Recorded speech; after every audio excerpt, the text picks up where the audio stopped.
자, 오늘 저는 지난 시간에 이어서 두 번째 시간입니다. 약속의 땅 시리즈로 새해라서 하나님께서 주신 말씀을 또 다음 주 또 한 번 더 말씀을 나누도록 하겠습니다. 지난주는 이제 모세가 가나안 땅을 그렇게 사모했던 가나안 땅을 들어가지 못했던 그런 모습들, 또 연약함에도 불구하고 여호수아가 하나님 앞에 지도자로 세워지고 또 약속의 땅에 대한 비전을 받았던 그런 모습들을 나누었습니다. 오늘 두 번째 저는 더불어 일어나, 2절에 보면 더불어 일어나 약속의 땅으로 그랬죠. 더불어 일어나, 따라합시다. 더불어 일어나. 자, 이 여호수아와 남겨진 이스라엘 백성들 입장에서 보면 일단은 굉장히 불안하죠. 왜냐하면 모세라는 대단한 또 강력한 탁월한 영적 지도자를 통해서 홍해를 건넜음에도 불구하고 40년 동안 광야를 방황했잖아요. 그리고 가나안 땅을 밟지를 못하고 모세는 거기서 끝났습니다. 그래서 오늘 2절에도 보니까 내 종 모세가 죽었으니 그랬습니다. 그리고 모세의 시신이 발견되질 않았어요. 지금도 모세의 시신은 팔레스타인 지역에 또 광야 지역에 없어요. 왜 그런가 보니까 유다서 1장 9절에 보면 천사장 미가엘이 모세의 시체에 관하여 마귀와 다투어 변론할 때, 자, 여기서 모세의 시체로 인해서 마귀하고 하나님의 천사장 미가엘하고 지금 싸움이 붙은 거예요. 마귀는 모세의 시체를 빨리 달라. 천사장 미가엘은 하나님의 지시를 받고 모세의 시신을 숨기려고 합니다. 왜 그럴까요? 왜 마귀는 달라고 하고 하나님은 모세의 시신을 숨기려고 했을까요? 모세는 보통 지도자가 아니었죠. 그래서 만약 모세의 시신이, 모세의 무덤이 만들어졌다면요, 후대에 가서 거의 신격화가 됐을 겁니다. 숭배의 대상이 됐을 거예요. 어떤 나라는 조상 지도자를 거의 신격화하는 나라도 있잖아요. 그러니까 하나님이 그걸 아시니까 모세의 시신을 숨긴 거죠. 근데 마귀는요, 하나님을 향하는 우리의 경배와 예배의 마음이 사람을 향하든지 우상을 향하는 것을 원하잖아요. 그래서 마귀는 그 모세의 시신을 이렇게 달라고 한 겁니다. 자, 모세라는 이런 대단한 지도자를 통해서도 해결이 안 된 문제가 가나안 땅이에요. 그런데 이제 남겨진 여호수아라든지 다음 세대, 광야에서 태어나서 자란 그 다음 세대 입장에서는 이게 과연 이루어질 수 있을 것인가? 이런 대단한 심각한 어떤 그 숙제가 남겨있고 압박감이 주어진 거죠. 더 나아가서는 감정적으로는 굉장히 불안할 수가 있겠죠. 또 200만 명이 넘는 인구니까 그 당시 이 팔레스타인 지역의 최대의 강이 요단강이고요. 지류가 굉장히 크고 또 그 당시는 요단강을 건너야 될 그 당시는 여호수아서 3장 15절에 보니까 범람했다 그랬어요. 요단이 곡식 거두는 시기에는 항상 언덕에 넘치더라. 물이 가장 많을 때예요. 그러니까 물이 가장 많을 때니까 이 200명이 넘는 인구를 데리고 요단강을 어떻게 건너지? 40년 전에는 하나님께서 앞에서 홍해를 갈라서 건넜지만 그 다음에 이제 40년 뒤에 이 믿음의 후예들은 이 숙제가 여호수아와 이 200만 명이 넘는 인구들 앞에 숙제로 놓여 있는 거죠. 그러니까 답이 없는 거예요. 인간적으로 생각하면 답이 잘 보이지 않는 상황이에요. 어쨌든 건너가야 뭘 싸우든지 정복하든지 할 테고요. 자, 그래서 건너갔을 때 또 뭐가 기다리고 있죠? 여호수아는 이미 가나안 땅을 가봤잖아요. 그 땅에는 이미 가나안의 7족속이 살고 있고 많은 땅을 차지하고 살고 있기 때문에 가봐야 뭐 불을 보듯 뻔하게 뭐가 붙는 거죠? 전쟁이 붙는 겁니다. 그럼 전쟁은 이기면 다 갖는 거지만 지면 다 빼앗기는 거죠. 생사가 걸려있는 문제예요. 굉장히 큰 압박감이 주어졌을 겁니다. 근데 하나님께서요, 이 전쟁을 치르려면, 자, 예를 들어서 전쟁을 치르려면 상대방도 빨라야 돼요, 느려야 돼요? 빨라야 되죠. 그리고 상대에게 우리가 노출이 돼야 돼요, 숨겨져야 돼요? 숨겨지는 게 유리할 거 아니에요. 근데 하나님은 뭐라고 지금 명령하시는가 하면요, 이제 너는 이 모든 백성과 더불어 일어나 이 요단을 건너 내가 그들 곧 이스라엘 자손에게 주는 그 땅으로 가라. 자, 모든이라는 단어가 굉장히 여호수아와 그 당시의 리더들에게 부담을 줬던 단어겠죠. 저에게도 강력한 도전이 되는 단어입니다.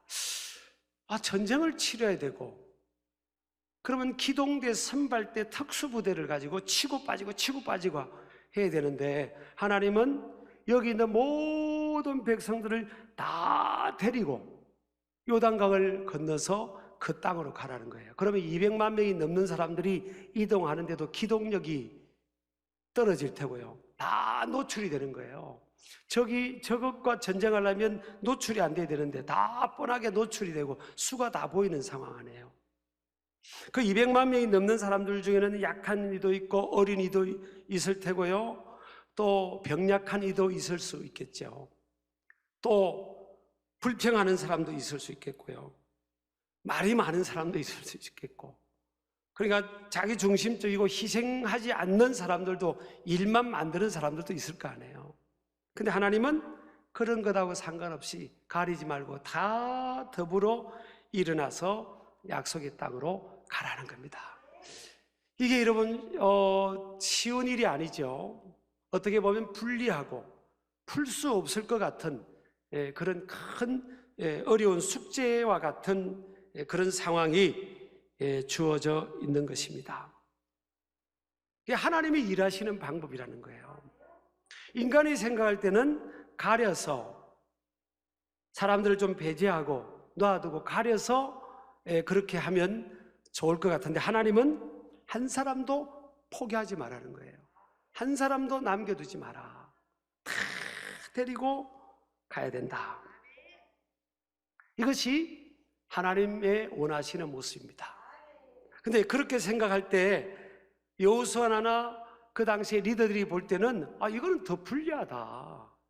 이거는 전쟁에서 더 불리한 상황인데 어떻게 모든 백성들을 다 데려가라고 그렇게 말씀을 하나, 그렇게 생각할 수 있죠. 이게 무슨 방법이라고요? 약속의 땅을 정복하는 방법이에요. 하나님께서 어떻게 약속의 땅을 정복하라고 했냐, 세상 한복판에서 어떻게 살아가야 되냐, 그것을 하나님께서 보여주시고 있는 교훈입니다. 8가지로 좀 제가 정리를 했습니다. 첫 번째는요, 모든 사람을 소중히 여기라. 모든 사람을 소중히 여기라. 여러분, 사람은 사람을 포기하지만 하나님은 한 사람도 포기하지를 않으신다는 거예요. 하나님은 지금 당장의 사람의 모습보다 더 미래의 가능성과 잠재력을 보시면서 사람을 포기하지 않으신다. 사람을 향한 판단은 정확하지 않아요. 여러분, 다윗이 한 그 가정에 이새라는 아버지 밑에 8번째 막내 아들이었어요. 그런데 8번째 그 막내 아들이 이스라엘 민족의 통일을 이루는 통일왕국의 왕이 될 것을 아버지도 몰랐어요. 그러니까 사람은 사람을 향한 판단이 정확하다, 정확하지 않다. 정확하지 않을 수가 많아요. 그래서 우리가 살아가면서 저와 여러분이 정확하지 않은 판단을 할 가능성이 굉장히 많아요. 누가 가장 정확한 평가를 내릴 수 있겠죠? 하나님이십니다. 그래서 하나님 안에서는 하나님께서 창조한 인생들인 사람을요 한 사람도 포기하지 않으시고 그 한 사람 한 사람을 향한 하나님의 놀라운 계획을 갖고 계시다. 그래서 하나님 안에는 쓸모없는 인생이 없다는 거예요. 사람이 볼 때는 저 사람은 쓸모없어. 영어로 하면 useful person 아닙니까? 쓸모없는 인생이야. 그렇게 보일 수 있고 판단받을 수도 있잖아요. 하나님은 그렇게 보지 않는 거예요. 두 번째는요, 일이 아닌 사람을 더 중요하게 여기라. 성경이 그렇게 말합니다. 일이 아니라는 거예요. 일. 자, 이들에게 일은 뭐예요? 여호수아와 리더들과 군인들에게 주어진 일은 뭐죠? 요단강을 건너가는 거고 그곳에 가서 그 땅을 정복하는 거예요. 이 미션을 감당하려면 특수부대만 선발해가지고 가는 게 유리하잖아요. 다른 사람들을 배제할 수 있잖아요. 하나님은 모든 백성과 더불어 일하라는 거예요. 이게 일이 안 되기 위한 게 아니에요. 하나님의 지혜입니다. 지혜. 그래서 일보다 사람을 더 중요하게 여기라. 자, 이스라엘 백성들이 요단강을 건너가고 그 땅을 정복하는 데 있어서는 사람을 선별하는 게 더 유리할 수 있지만 세 번째 보면요, 사람으로 인해 늦는 것 같아도 그것이 빠른 길임을 알라는 거예요. 이것이 우리에게 주시는 교훈입니다. 자, 우리가 약속의 땅, 가나안 땅 올 한 해 동안 정복하며 그 땅을 향해서 전진해 나가야 되는데 살아가는 삶의 현장이잖아요. 지금요, 이 땅에서 정복해 가야 되는데 사람으로 인해서 저 사람하고 같이 가면 막 늦는 것 같고 능력도 부족한 것 같고, 그런데 그것이 뭐라고요? 빠른 길이라는, 빠른 길. 하나님이 일하시는 방법이라는 거예요. 제가 나중에 좀 적용을 하겠습니다만은, 네 번째, 삶과 사명의 궁극적 목적은 사람을 복되게 하는 것임을 알라. 이게 이스라엘 백성들이 가나안 땅에 가서 이제 정복해 가면서 전쟁에서 이기면 전리품이 생기잖아요. 전리품. 그러면 전쟁터에 가서 목숨 걸고 그 앞서서 현장에서 싸워서 고생한 사람들과 후발대 진지에 남아있는 사람들 간에 텐션이 걸려요. 우리는 지금 고생해가지고 목숨 걸고 이렇게 전리품을 가졌는데 우리도 하나 주고 남아있는 사람도 하나 주고, 이 무슨 불공평한 일이 있냐고 그러면서 이제 투덜투덜 대는 사람도 있어요. 근데 하나님은요, 똑같이 나눕니다. 똑같이 나눠요. 전쟁터에 간 사람이나 남아있는 사람이나 똑같이 그 이익을 이렇게 분배를 해요. 그게 하나님의 정신이라는 거예요. 하나님은 내가 고생했어도 누군가를 복되게 하는, 내가 건강하고 빠르고 전투력이 있고 이래서 그 약한 사람들이 그 주장스러운 게 아니라 그 사람을 복되게 하기 위해서 내가 그 일을 감당하라는, 그것이 하나님의 말씀의 스피릿이라는 거죠. 다섯 번째요, 이 세상에서 가장 귀하고 소중한 사람은 지금 내 앞에, 내 곁에 있는 사람이다. 이 말씀해 주시는 교훈이에요. 그래서 한 영혼도 포기하지 않으신 하나님. 하나님께서 저와 여러분이 하나님 앞에 얼마나 부족함이 많습니까? 어떤 사람은 허물이 조금밖에 없다고 생각하는 사람이 있고, 어떤 사람은 누가 세상 사람이 봐도 다 그냥 혀를 찰 수 있는 그런 많은 허물이 있는 사람도 있을 거예요. 근데 하나님은 한 사람도 포기하지 않으신다. 그래서 여섯 번째는요, 사람을 귀하게 여기는 사람은 결국 그 사람들로 인해 복을 경험하게 된다. 일곱 번째부터 여덟 번째 하고 이제 적용하겠습니다. 하나님은 개인의 안위를 넘어 공동체의 안위를 더욱 귀하게 여기신다. 여덟 번째, 환경과 상황의 조건보다 더욱 중요한 것은 사람이다. 자, 그런 애가요, 다윗을 보세요. 다윗을 보면 사무엘상 22장에 보면 다윗이 이제 사울 왕에게 지금 쫓겨다닙니다. 참, 그러니까 이게 민심이, 백성들이 좀 지혜로우면 되는데 좀 단순함이 있었던 것 같아요. 다윗이 이제 장군으로 전쟁터에 가서 큰 혁혁한 공을 이루고 오니까 백성들이 노래를 지어 부르는 거예요. 사울은 천천히요, 다윗은 만만히로다. 그렇게 노래를 제가 불러보니까 사울이 뚜껑이 열린 겁니다. 시기 질투로 막 뚜껑이 열린 거예요. 그래서 막 충신 다윗을 막 죽이려고 했잖아요. 그러니까 이제 다윗이 어쩔 수 없이 쫓겨다니다가 어디까지 도망오는가 하면요, 아둘람 굴까지 지금 도망을 합니다. 이런 도망 다니려면요, 혼자 다니는 게 나아요, 여럿이 연세 많은 아버지를 모시고 다니는 게 나아요, 혼자 다니는 게 나아요? 근데 지금 다윗이 아둘람 굴에 숨어 있는데 그의 형제와 아버지의 온 집이 듣고 거리로 내려갔다. 다윗이요, 그 가족 친척들만이 아니고 다윗이 아둘람 굴에 피해 있다고 하니까 마음 둘 곳 몸 둘 곳 없는 환난당한 자, 오늘 사무엘상 22장 2절에 보면요, 환난당한 모든 자, 빚진 모든 자, 마음이 원통한 자가 다 그에게로 모였다 그랬어요. 그는 뭐가 됐다고요? 그들의 우두머리가 됐다. 안 내쳤다는 거예요. 안 내쳤다는 거예요. 다윗이 다 거둬들였다는 거예요. 지금 다윗이 사람을 거두어들일 형편이 못 돼요. 그런데 그 숫자가 몇 명이에요? 400명이에요. 400명. 야, 다윗이, 저는 이제 이런 성경을 보면서 이게 이제 저의 살아가는 삶의 세계관을 형성하는 중요한 어떤 모티브가 되는 그런 역할을 하는 말씀드리거든요. 야, 이게 어떻게 지금 형편이 뭐 권력을 잡고 있는 것도 아니고 지금 도망 다니는 상황인데 부모님, 자식들, 뭐 형제들 뭐 다 뭐 거둬들이지.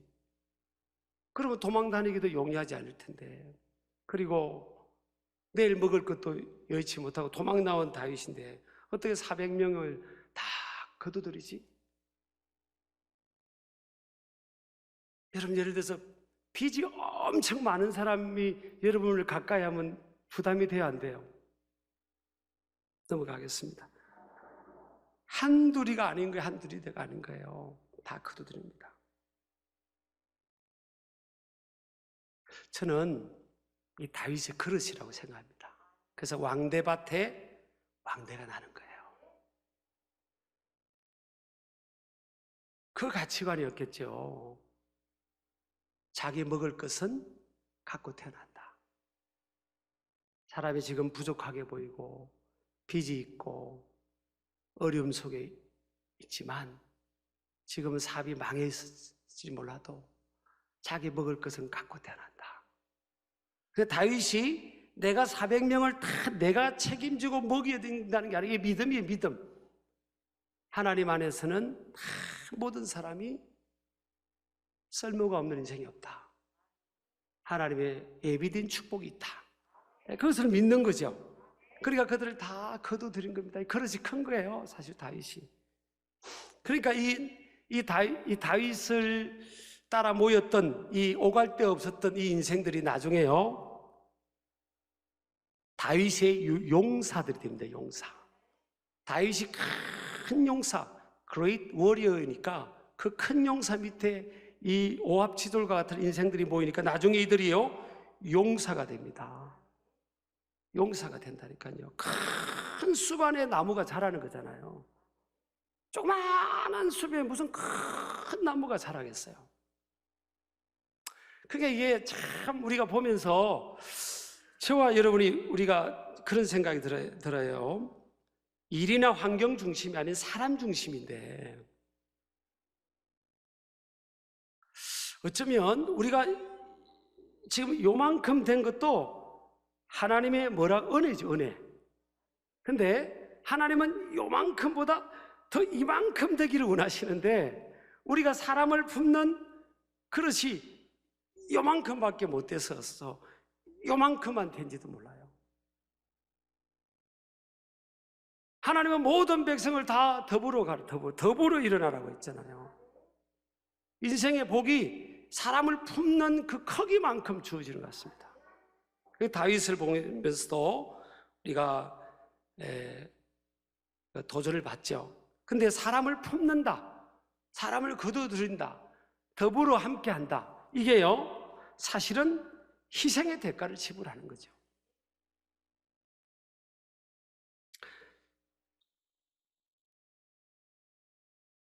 어쩌면 사람을 품는다는 것은 늦게 가거나 비효율적으로 보일 수 있지만 가장 빠른 길이다, 이렇게 믿으시길 바랍니다. 우리 예수님도 보세요. 12제자들, 베드로는 생각보다 말이 급하고 행동이 더 급하고, 요한과 야고보는 맨날 혈기 충만하고요, 도마는 그렇게 보여주고 가르쳐줘도 맨날 의심하고 회의하고 못 믿겠다 그러고, 빌립은 그냥 맨날 주판만 돼서 계산만 하고 있고, 또 유다 다데오라는 그 12제자 중 한 명은 맨날 정권을 뒤엎자고 막 투사 기질이고, 별 12명이 별 다 있고, 한 명은 또 가룟 유다는 뭐예요? 가룟 유다는 저거는 예수님 팔 걸 알았잖아요. 당신을 배반할 걸 알았잖아요. 가룟 유다. 그 12명을 데리고 예수님이요 계속 가는 겁니다.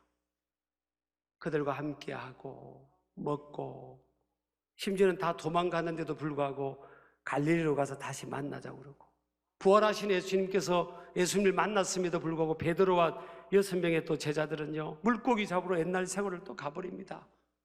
그럼 저 같으면 포기할 수도 있는데, 예수님은 그 갈릴리 바닷가 가서 물고기 많이 잡았냐? 그리고 생선을 구워줍니다. 저 같으면 생선에 그냥 모래를 뿌려가지고 고생해서 먹어라 이럴 수도 있는데 생선을 다 구워줘요. 구워서. 그리고 주님이 지상명령을 말씀하는 겁니다. 땅끝까지 가서 복음 전해야 된다고.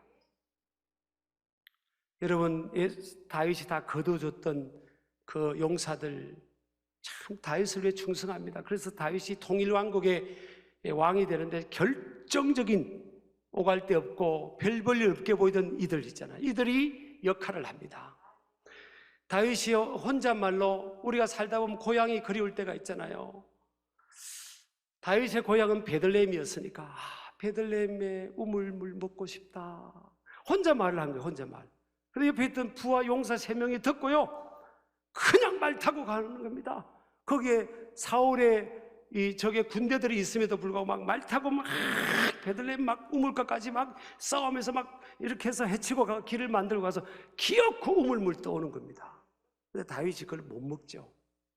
근데 제가 그 성경 구절을 읽으면, 야, 다윗이 참 복이 있구나. 이렇게 충성스러운 부하들이 있구나. 목숨을 건 인물이 있구나. 사실 이런 것이 보세요. 다윗이 거두어들였는데 다윗이 부담이에요. 도망가기도 그렇고 먹이 살리기도 그렇고. 그런데 결국 다윗이 이 오갈 데 없는 사람들 때문에 복을 받잖아요.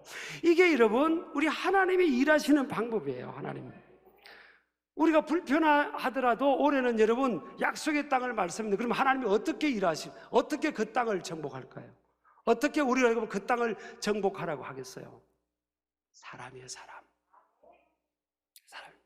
우리 인생에 어떤 행복을 주기로 할 때요, 사람이라니까요.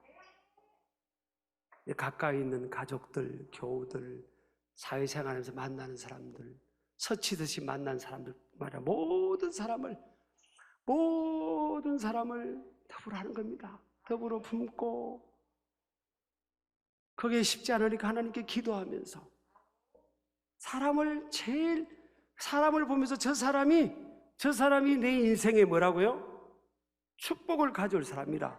아니, 잔뜩 빚을 지고 온 사람이 내 앞으로 오면 저 사람이 내게 인생에 축복을 가져올 사람이 아니에요. 성경은 그렇게 믿으라는 거예요. 그때 하나님께서 그렇게 역사해 주신다. 이게 사랑입니다.